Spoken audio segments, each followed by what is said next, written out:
Welcome to the Multifamily Dispatch. I'm Matt Bastnagel, Director of Marketing and Research at J&G Companies. J&G President Dan Gable is not here today, and because Dan is at least twice as amazing as anyone else I know, I've brought along two brilliant members of the J&G team, Nick McCrackin and Kevin Burns. Nick, I'll start with you. What's your role and background? And then Kevin, same question.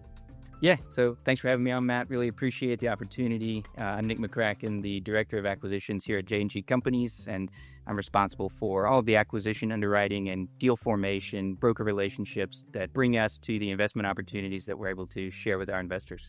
Cool. Matt, thanks for having me on. This is my first podcast.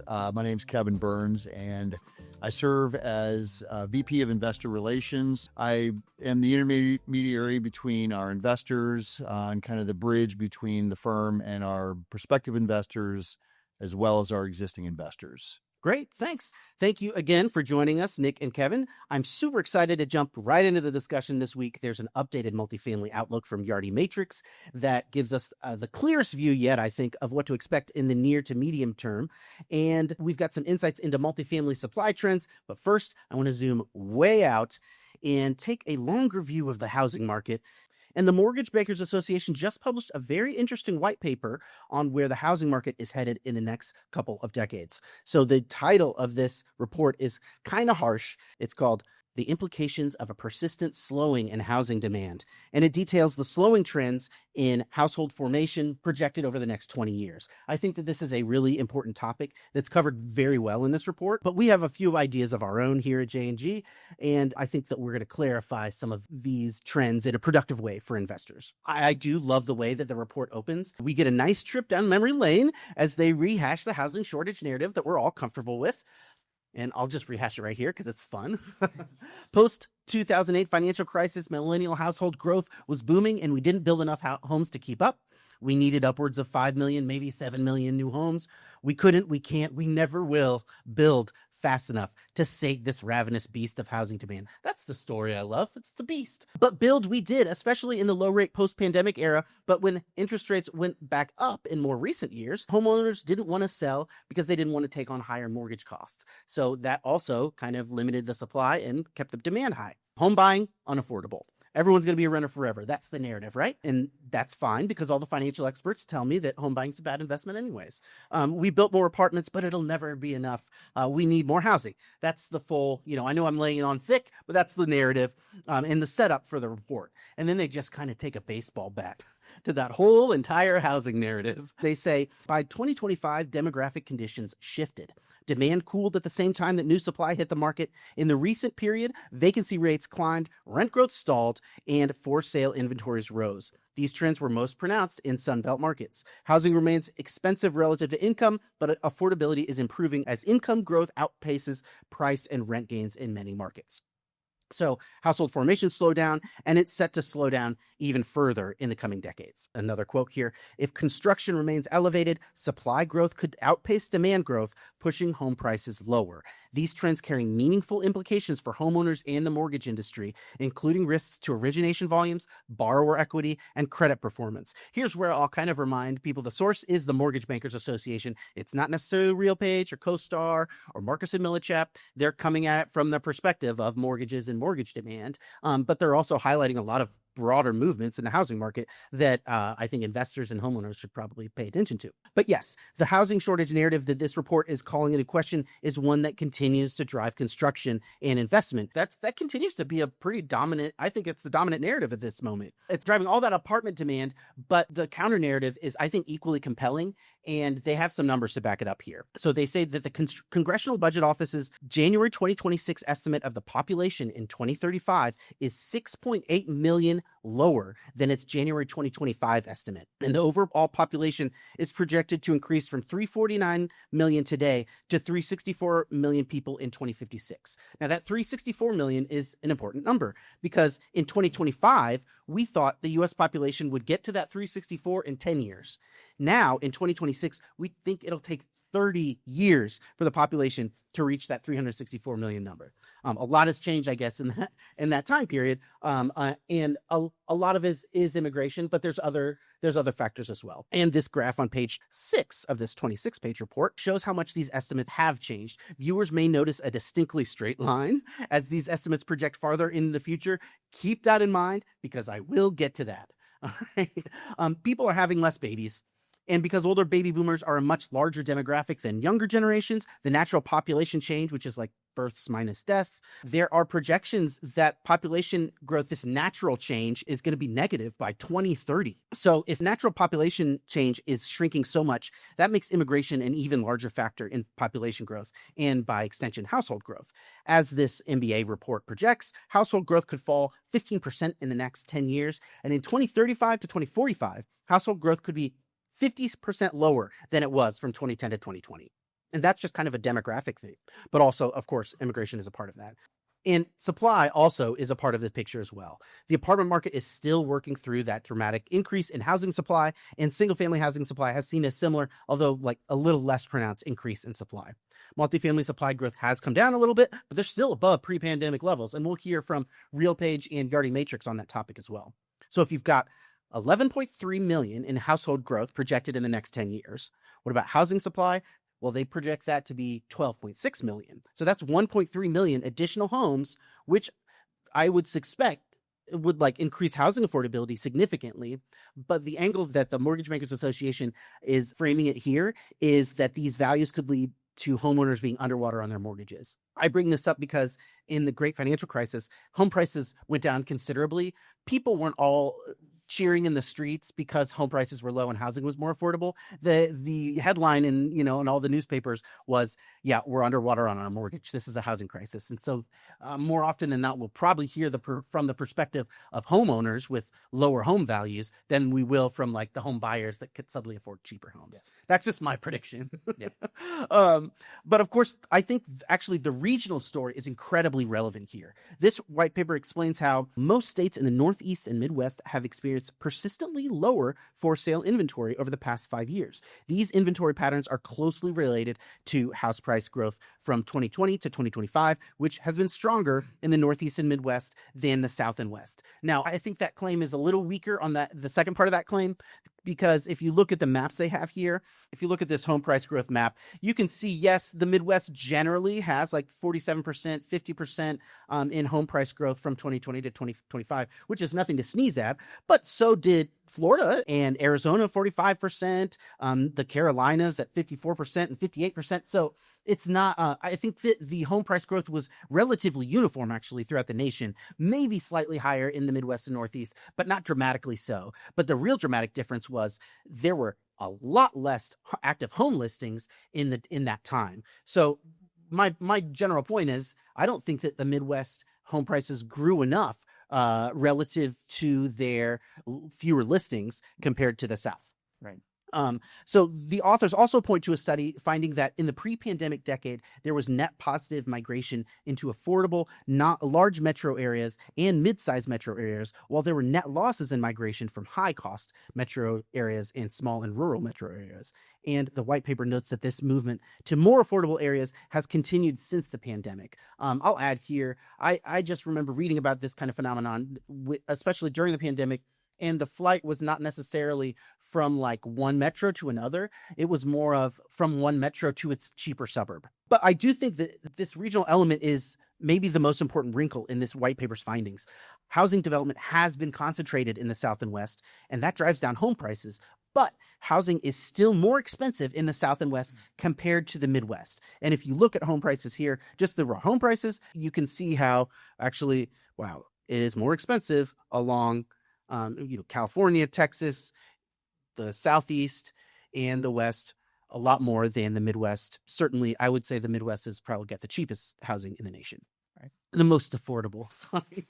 So yes, there is a trend to moving to more affordable areas. The South and West have more homes on the market, and the Midwest has more affordable housing than the South and West. So to me, this suggests that the Midwest is more insulated from a softening housing market, especially considering that despite having few newer homes on the market, Midwest home price growth has been the same as the South and West. You would think that Midwest home prices would increase more because they didn't add as much housing supply, but that's not the case. In the Midwest, we don't go for those crazy home price surges. We'll keep things on an even keel.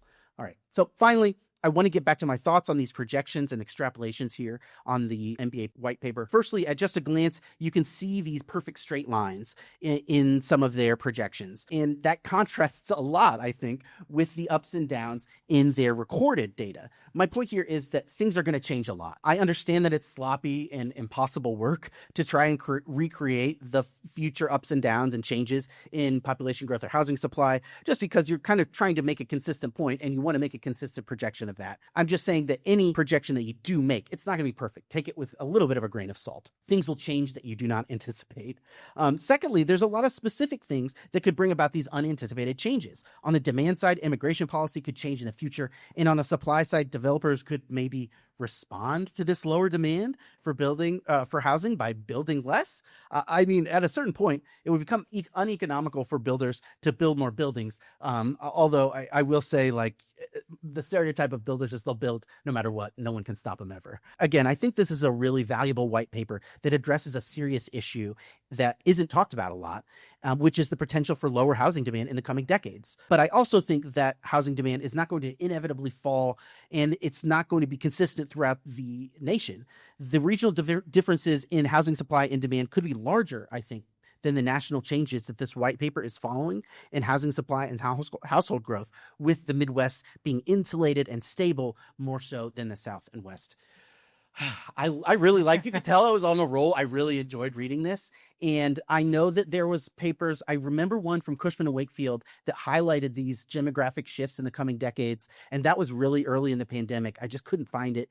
But like, all it is, it's like, this is not like a new thing. People have been thinking about it. It just hasn't been talked about as much. Right. So Nick, yeah, what are your thoughts? Yeah. Well, I mean, that was a great synopsis, Matt. And, I think the points that you made at the end are really strong. When I'm looking at data like this, that, to your point, there's a lot of, real estate is local and there's a lot to do with that. But when we're looking at kind of more national reports like this, the insights that I'm looking for are really a lot of those demographic changes. And so there's a couple of places maybe where I would want to poke holes in that. But overall, I don't disagree with the theme of the report that, we've all heard that there's a housing shortage. And I like, I think that narrative is maybe a little bit oversold right now. So I like the idea of, just kind of putting together this article and kind of the thesis behind the paper. I guess one thing that I would say there is the things that I'm looking at in my seat in terms of looking at new acquisitions and trying to find additional investment opportunities.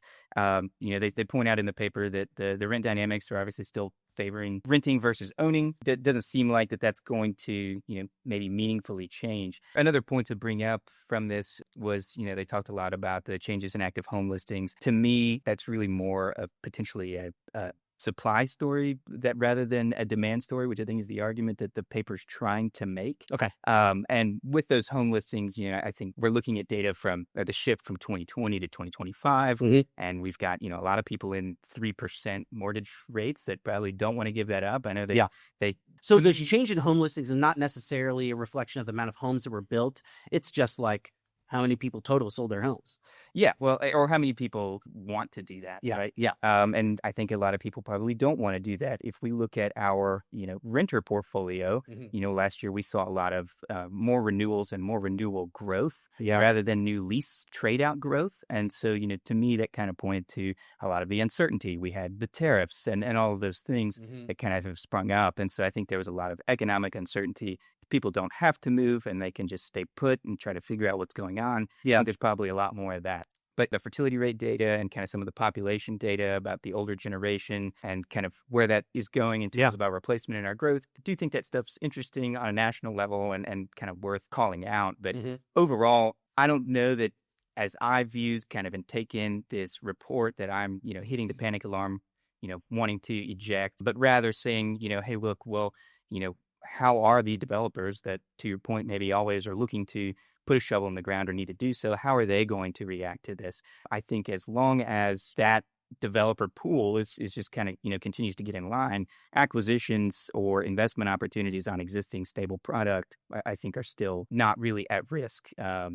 Despite this. And so to your point, demographics and stuff are going to change. We're going to have, changes in administration and all of those things. So these reports will always bounce around, but, at least from my seat, no reason to hit the panic alarm quite yet. Yeah, no, I like that. I think you make a great point about the role of developers here. They're not just going to mindlessly build more, even though it sometimes seems like that. The housing market in America will have some ups and downs, but there are specific choices I think that home buyers are making, renters are making, and investors can make, like buying in the affordable Midwest, that can make it much less of a bumpy ride. So let's move on from these longer views of the broader housing market to the more close-up view of the multifamily market. Kevin, what can we expect? And you better have some data to back it up. Good question, Matt. So the Yardi Matrix article summarizes and says, midway through 26, multifamily is kind of muddling along, condition likely to persist throughout the rest of the year. Overall, though, the multifamily demand is positive, with the direction of rents continuing to be market specific, with gains concentrated in undersupplied gateway markets and low-cost Midwest markets. Yes.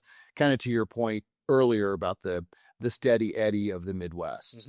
With high supply markets still struggling to fill recent deliveries despite relatively strong demand. So for context, though, nationally, rent growth is averaging between 0.3 and 0.5% year over year, while the steady eddy Midwest market is averaging right around 2% year over year growth. Got it. These regional differences are definitely worth noting. The report also points out that many Sun Belt markets actually have strong leasing activity and demand. Yeah.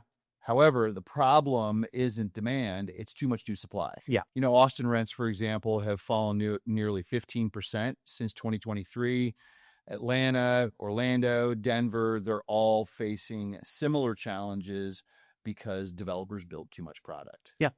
And I want to get back a little bit to what Nick said about developers too, is they are at the edge of the knife when it comes to risk. Like they're the one, and investors are a little bit of a second order. They're the ones that are going to buy. They have to fill that empty building with renters, and it's going to become harder and harder. And they're probably well aware, like, all right, I'm not going to build here. They just put up 20 buildings in the past 2 years, so I can't build in this neighborhood or submarket or even city. Well, and to that point, one of the lessons here is the Sun Belt is not dead. Yeah. The lesson here is that supply cycles matter, and markets that were once overlooked may now offer some of the best risk-adjusted opportunities in multifamily. Yeah, one of the best stories that it was early on in my career in multifamily. The guy was talking about it was specifically about student housing, but it was like a nice generalization of these developers come into the campuses and they'll build and build and build, and then they'll move on to the next. And there is a cycle, it seems like, and you can create a really clear signal of let's not build anymore when all those new buildings have come up so quickly. Well, and one of the sayings in multifamily is, the market with the most cranes isn't always the market with the best returns. Yeah, no, that's good. Private equity hasn't necessarily become bullish on the Midwest.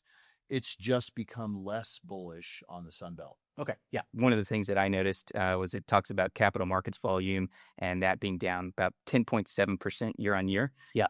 What's interesting to me is that in Q1, when looking at that's kind of same capital markets volume, everyone was talking about, hey, year on year, we're actually up. Yeah. And so, I think it's very quickly kind of started to pivot. There's a lot of data in these reports. The reports that we're looking at today that are 2025 data and the reports that are using 2026 data, kind of telling two different stories, right? Yeah.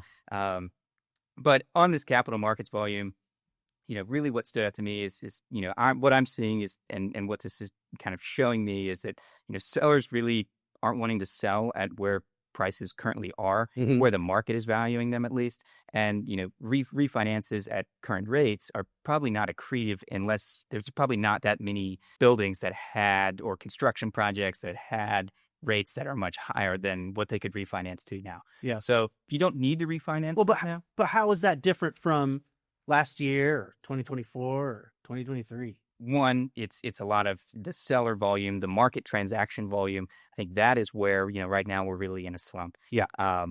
We've kind of seen rates bounce around all over the place. Everyone got, at least at the beginning of the year, very bullish on kind of where we were going and where transaction volume was heading. And we were kind of getting some steam on, and some good tailwinds with where rates seemed like they were heading. A lot of that, I guess, seems like people are saying, hey, that maybe is reversing or moving the wrong direction. Oh, okay. So you think maybe their number on the decline was like, there's been a sharp decline recently, but earlier in the year, it was actually more promising?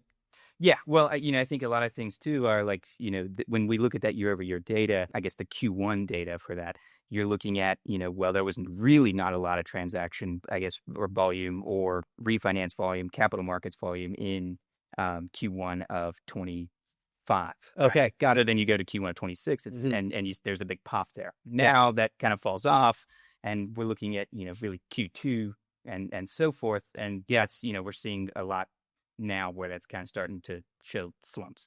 So you think on the whole, 2026, you're seeing more deals or less deals than 2025? I think the amount of listings and opportunities that are out there maybe are still the same. Okay. But I think it's that, where prices are, there's still a lot of price discovery out there. Yeah.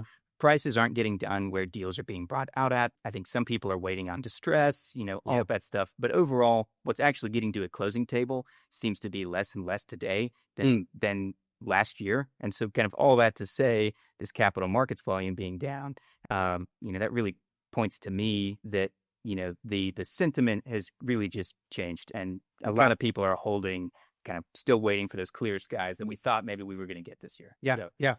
Really great point. They mentioned declining starts in this Yardi Matrix report, perhaps with a little bit of skepticism that multifamily supply growth is really going to decline a huge amount. Their quote is, "The declining number of starts will produce fewer deliveries, but how much and when? Starts have declined from recent peaks, which produced one of the largest multifamily supply waves on record, with more than 1.9 units nationally between 2023 and 25, but they remain elevated relative to pre-pandemic norms." Well, some recent data from RealPage suggests that maybe, just maybe, the apartment building could continue slowing down, but who knows? The article here, the title I really like, "Multifamily Starts Reportedly Plunge in May." I like the reportedly part of this headline because they outright say that these numbers for multifamily starts swing wildly from month to month. And if you look at the chart here, it's very abundantly true. But it's also true that they're down an incredible 41.6 in 1 month. That's a huge drop in multifamily starts in just 1 month.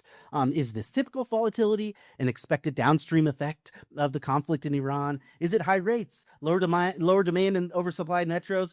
Lots of reasons to speculate on here, I think.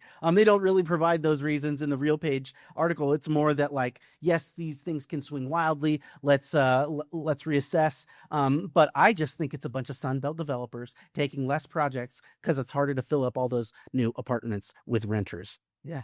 What's interesting about the chart that you have pulled up, Matt, is you've got the two axes there, the two variables. You've got the starts and you've got the permits. Yeah. So the starts is what, is really taking a sharp decline, but there's still, seems like a decent amount of permit activity. Yeah. Which, tells me, again, developers are still trying to figure out how to get this done. Yeah. And maybe there is, to your point, some seasonality baked in there, but there's definitely, that's definitely the largest drawdown that I can see on that chart. And so I remember trying to do some math that like correlated how many permits lead to starts, and it's a lot. Like, it's a large percentage. It's not like one, those lines cannot necessarily diverge as much as they diverge now. So that's why I think that they're like, reportedly this could be weird. And yeah, right.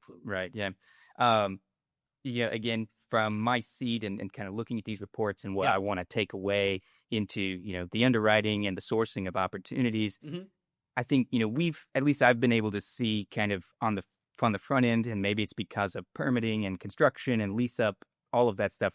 I feel like for me, at least I kind of knew that starts are coming to an end. Even the last report talked about starts kind of slowing, all that stuff. Yeah. It's kind of been out maybe in the zeitgeist for a little while now. And so Mhm. I kind of wanted to go out of my way to see if I could find, maybe a deeper story. So I kind of have a thesis here, and, feel we can all poke holes in it. But pulled up, there is a report that the Fed puts out. It's a survey called the Fed's Senior Loan Officer Opinion Survey on Bank Lending Practices.